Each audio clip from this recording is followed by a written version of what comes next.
Hai,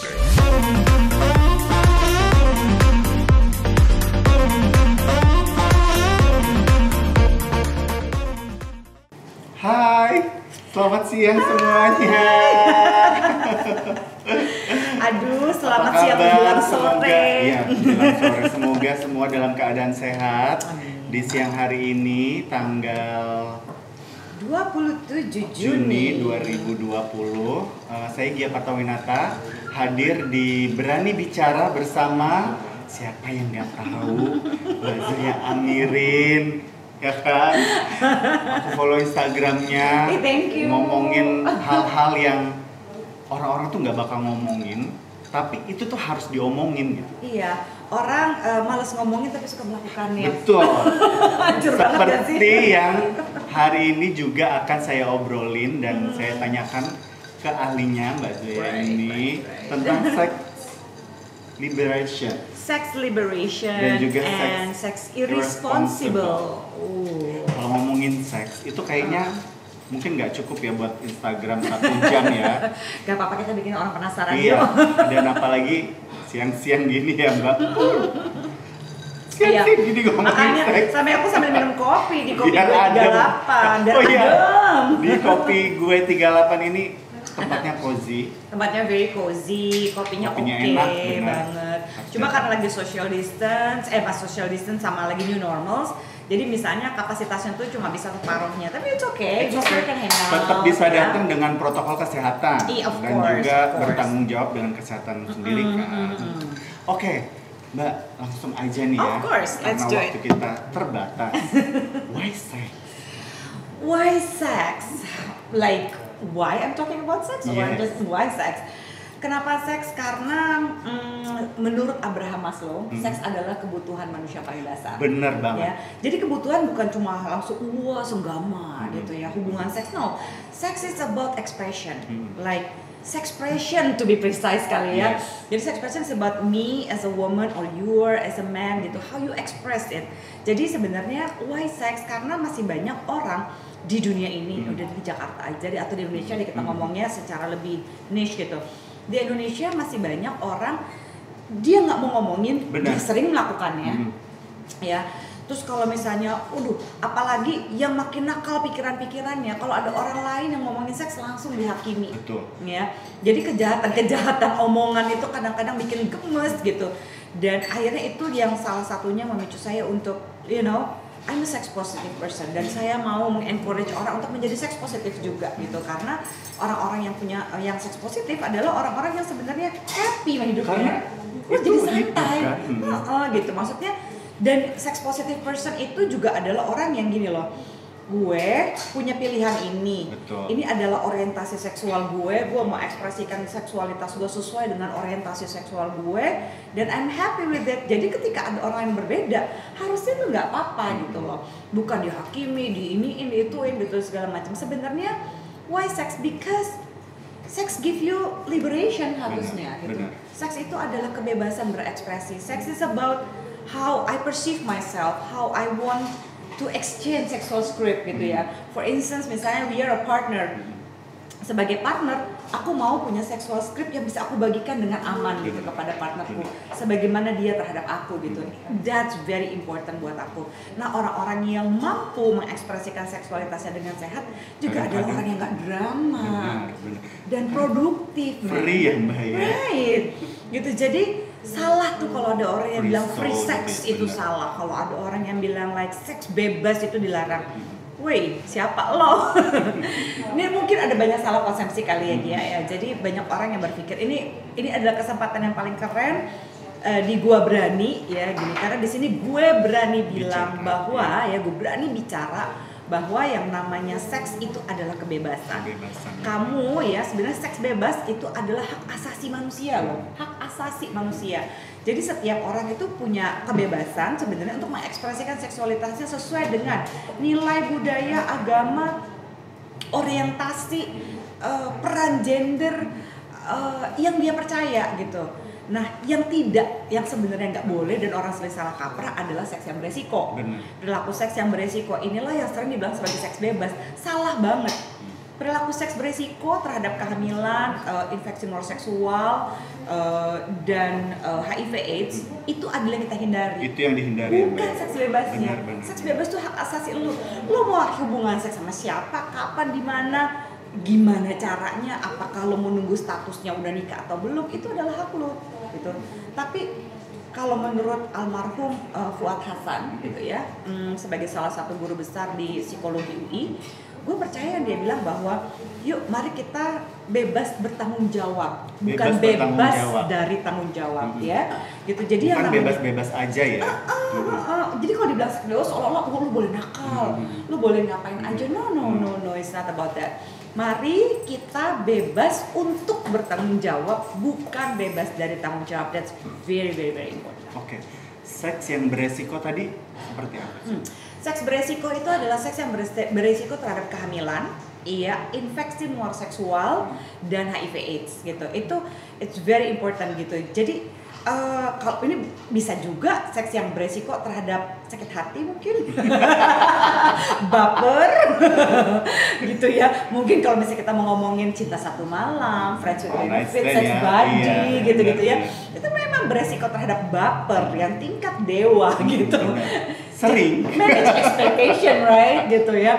Jadi sebenarnya seks yang beresiko terutama terhadap kehamilan gitu ya, baru tadi malam gue ngomongin cukup panjang soal seks beresiko ini. Jadi gini, bagi mereka yang sudah menikah aja pada masa pandemi, ketika mereka itu hamil, ya ini dalam konteks pernikahan, terus mereka nggak siap, ada banyak yang stres, pengen gugurin, terus karena ada yang so many problem ya. Iya gitu, karena financially. Betul. Orang-orang yang siap secara finansial aja, dia itu belum tentu loh mereka itu mau loh untuk punya anak buru-buru gitu ya.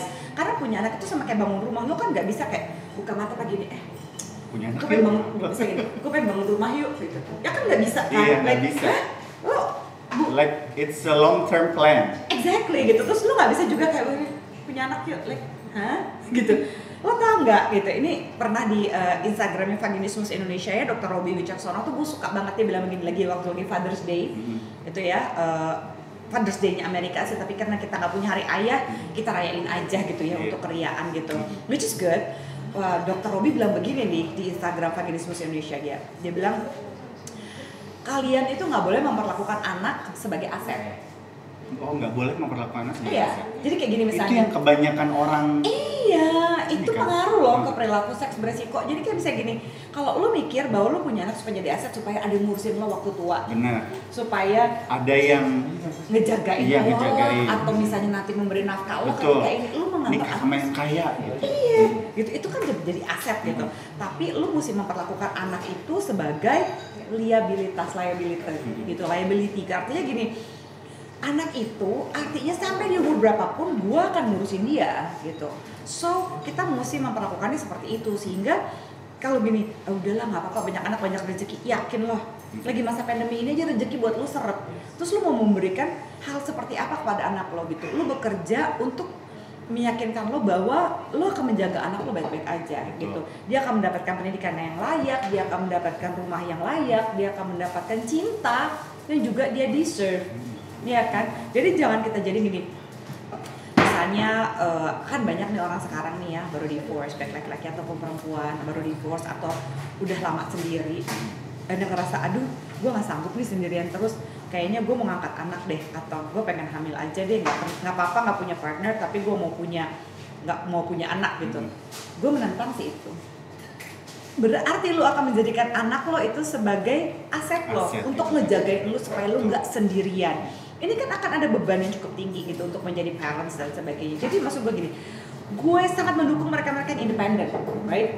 Lu independen, lu mau lu nggak butuh partner untuk punya anak sendiri, betul. Tapi lakukanlah itu berdasarkan cinta, bukan karena ketakutan lo akan kesendirian. Itu maksud gue. Jadi itu beresiko terhadap kehamilan yang tidak diinginkan. Itu mereka yang menikah aja, kalau mereka nggak planning dulu, it was disaster for their marriage gitu ya. Nah apalagi yang belum menikah. Ya, ini bakal ada juga di Instagram gue nggak capek-capek promosi sih, nanti kira-kira bulan akhir Juli atau awal Agustus itu ada satu pasangan seleb ya, yang memang begitu mereka udah pacaran, terus mereka tunangan, mereka lagi mempersiapkan pernikahan, mereka udah hamil duluan. Oke. Gitu ya. Terus udah gitu mereka bilang, enggak nyesel emang gue udah menikah duluan. Terus gue tanya, nih sekarang udah nikah gitu ya, lu cinta banget sama anak lo, kalau lu bisa ngulangin lagi, lu mau gimana? Gila ya, capek banget ya ternyata ya. Iya. Iya enggak? Dia begitu, berproses ya Mbak ya. Tahu ya. Mereka punya duit gitu ya. Emang pandemi sih berubah ya gitu ininya, tapi dengan ada work from home sebenarnya dia punya waktu berkualitas juga buat anaknya kan. Betul. Tapi jangan lupa bahwa hidup itu adalah proses. Lu mesti jadi orang yang single dulu, lu bisa punya persahabatan yang asik, baru lu bisa jadi suami istri, bisa pacaran, itu lu punya relationship, baru lu punya relationship, lu jadi suami istri jadi ayah bunda, akhirnya jadi kakek nenek. Kalau lu skip one of the process gitu, itu kan akan bahaya buat lu gitu ya. Membuat proses adjustment lu jadi susah. Pasti itu mereka akan terkaget-kaget. Exactly, itu perilaku beresiko yang pertama. Perilaku beresiko yang kedua adalah infeksi menular seksual, gitu ya. Ini yang sering aku denger nih Mbak. Jadi infeksi menular seksual itu orang-orang tuh gini ya, pada zaman dulu waktu lagi belum ditemukannya antibiotik, orang itu kan melakukan perilaku seks yang beresiko ya. Betul. Jadi hubungan seks sembarangan, begini-begitu gitu ya. Well, ada time deh 1800-an kalau nggak salah sebelum ditemukannya penisilin gitu ya. Semua orang kacau perilaku beresikonya. Terus udah gitu begitu ditemukan penisilin agak lebih behave gitu ya. Tapi abis itu mereka brutal lagi gitu kehidupannya. Nah kalau menurut gue itu bahaya gitu. Jadi artinya gini, ya memang ada banyak yang bisa disembuhkan, tapi gitu ya, kenapa sih lo harus membuat diri lo vulnerable gitu ya, terbuka terhadap terbuka terhadap infeksi menular seksual hanya karena bisa disembuhin, itu bukan berarti lo juga bisa jor-joran gitu ya, jor-joran gitu. Itu irresponsible gitu. Jadi lo tidak memanfaatkan kebebasan kemerdekaan lo untuk membuat keputusan-keputusan yang bijak dengan lo be irresponsible. Sex is not supposed to be irresponsible. Irresponsible, it's so not fun. Benar. Masa sih lu mau hubungan seks sesuatu begini? Aduh, gue ntar kena penyakit nggak ya? Ya udah nggak apa-apa, ntar kalau kena penyakit nanti gue bakal ini juga. Gitu ya. Like, hey, lo tuh human gitu ya. Once lo membiarkan diri lo untuk terpapar terhadap infeksi menular seksual, secara otomatis lo juga tidak menghargai diri lo lagi. Betul. Itu yang susah diobatin. Itu susah. Ketika penyakitnya hilang, harga diri lo nggak balik-balik, men. You know, it was like what? Gitu. Terus menurut Mbak Zia sendiri batasannya itu sejauh mana? Batasan untuk tidak melakukan. Untuk tidak melakukan. Gini, ternyata ya, gue baru tahu yang namanya, bukan baru tahu sih, gue baru sadar ya ampun orang tuh pengetahuan yang kita sedang coba kasih sekarang, seks edukasi yang kita berdua ini coba kasih sekarang, ternyata pengetahuan tidak semerta-merta membuat orang yang tahu itu mau melakukan dengan cara yang sehat. Ya, tahu ada kontrasepsi untuk mencegah kehamilan, tapi belum tentu mau pakai. Oh my god. Udah tahu kondom, ya itu di antara semua kontrasepsi lainnya itu bisa benar-benar membantu lu untuk lu nggak kena infeksi menular seksual. Gitu ya. HPV itu adalah salah satu penyakit yang bisa juga ditularkan oleh laki-laki dan laki-laki. Oh, gitu. Laki-laki juga bisa. Bisa. Oh, itu yang baru aku tahu ya. HPV itu bisa ada laki-laki loh. Memang paling besar perempuan, dan perempuan ada karena ini selama ini kan? vaksin kan. Iya, vaksin itu perempuan. Cuma perempuan. Ternyata laki-laki juga. Laki-laki juga ada. Oh, memang okay. sih cuma sekitar nggak sampai 10%-an ya data terakhir ya. Correct me if I'm wrong karena ini data terakhir yang aku baca, aku lupa lagi jurnalnya apa. Jadi ada sekitar hampir 10% laki-laki itu yang bisa terkena HPV, dan laki-laki yang membawa HPV kepada perempuannya justru lebih bahaya buat perempuannya. Jadi necessarily itu nggak cuma dari perempuannya aja, tapi juga bisa dari laki-lakinya. Kan it's so annoying kan gitu. Dan laki-laki nggak bisa disuntik, gimana dong, ya kan gitu. Jadi we have to be careful with something like that. Jadi yuk kita bebas yang bertanggung jawab. Jadi ketika kita tahu, ya, yuk kita didik diri kita untuk ngambil keputusan itu. Yang paling susah sih dia mungkin kayak gini. Gak usah pakai kondom lah, kita kan udah saling percaya. How many times you hear that? Like how many times? Gue pasti setia sama Allah. Kesetiaan itu harus dibuktikan. Cinta itu nggak usah dibuktiin, ya nggak?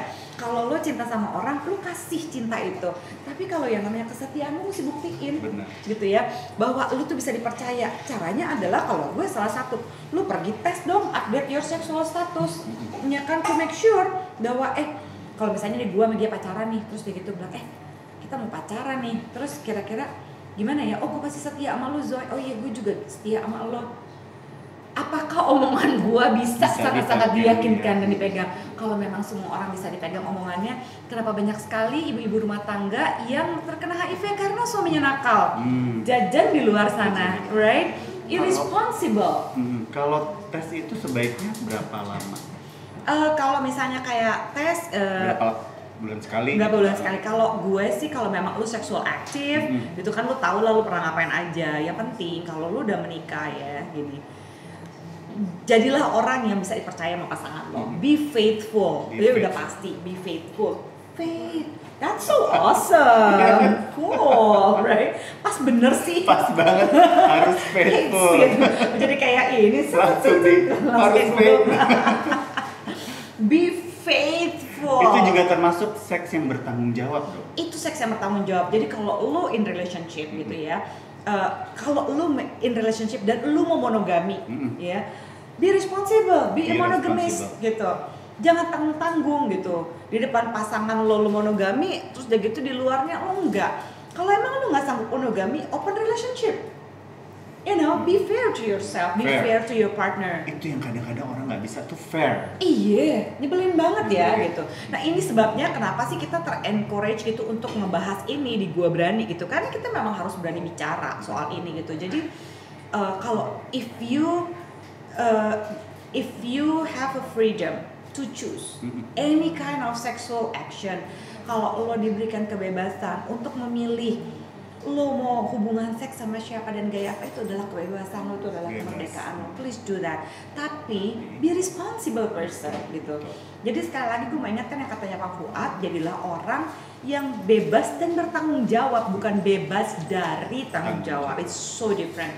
Jadi kalau misalnya lo tes gitu ya, 6 bulan sekali, 3 bulan sekali. Kalau gue sih sangat usul, if you are in relationship premarital or even lo udah dalam pernikahan, bolehlah setahun sekali ya, setiap tanggal 1 Desember kayak gitu hari itu dunia, atau setiap ulang tahun pernikahan. Oh my god, it's so romantic. You know what, gue setiap ulang tahun 7 September lu pasti bisa menemukan gue di salah satu rumah sakit untuk melakukan tes keperempuanan, mulai dari pap smear, gue mamogram lah, apalah gitu ya. Jadi gue melakukan semua pemeriksaan itu karena itu adalah hadiah terbesar yang bisa gue kasih sama diri gue. Karena I want to enjoy my sexuality, I want to celebrate me become a woman gitu ya. I mean like I appreciate semua yang aku punya gitu loh, sexually gitu ya. Dan so your body is your temple ya, harus dijaga gitu ya. Gitu ya kan. This is how I appreciate myself gitu. Jadi kalau misalnya yang paling susah sih mungkin gini ya Gia gitu. Gue tahu deh gue nggak muna gitu. Ada beberapa kali gue kayak aduh gitu ya, dapat pasangan yang sama sekali kagak kepengen pakai kondom. Kayak dude, bukan ya. Kalau misalnya itu cuma one night stand ya udah lo kayak bisa pergi. Tapi ketika lo ini orang cocok, asik gitu ya, lo mau jalanin something serius, tapi dia sama sekali nggak bisa pakai kondom gitu. Ya udah, kita tes bareng sebagai tanda bahwa gue mau bisa, iya, gue mau bisa dipercaya sama lo bisa dipercaya sama gue. 6 bulan sekali kita lakukan ini, atau at least every anniversary. Jadi pada saat gue mencintai seseorang, gue juga mau menjadi orang yang bisa dia percaya, sebagaimana dia juga bisa jadi orang yang gue percaya, right? Gitu. Jadi udah update your sexual status gitu ya, so you can have sex and have fun without like, aduh nanti gue bakal hamil nggak ya, nanti gue bakal kena penyakit nggak ya. Kayaknya pikiran-pikiran itu tuh susah, cuma memang susah banget menolak orang yang kita udah suka banget. Nah, kalau susah menolak, caranya? Ini sih ya, tricky gitu ya kadang-kadang ya. Memang kadang kan kalau misal pacaran itu, oh gue cinta nih gitu. Alasannya cinta mungkin. Ya bukan bisa selalu ya. Selalu always alasannya cinta. Gitu. Sure gitu ya, sekali lagi cinta ini ya cinta dan apa sih namanya trust itu dua hal yang berbeda. Padahal kalau cinta harusnya bisa menjaga masing-masing. Betul, oh my god, betul banget. Cinta itu harus bisa dipercaya. Cinta itu harus bisa membuat kamu menjadi orang yang bisa dipercaya oleh pasangan. So salah satu caranya adalah dengan melakukan ini sama-sama. Gue yakin sih, maksudnya orang-orang yang mau tes bareng gitu ketika pacaran lebih langgeng loh dibandingkan orang yang nggak mau tes bareng. Gitu, karena berarti lu ngejaga pasangan lu kan gitu ya. Nah orang-orang yang nggak mau tes bareng ini sih agak PR. Oke, lu nggak mau pakai kondom karena kan kondom itu juga adalah rasa. Oke, gue nggak mau nawar. Betul. Ya kan.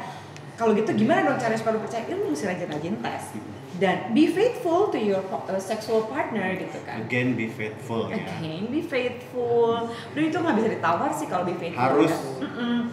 Kayak udah ada dalam list gitu, harus gitu. Nah, bagaimana dengan mereka-mereka yang open relationship? Apakah mereka tidak faithful? Oh, mereka faithful terhadap boundaries.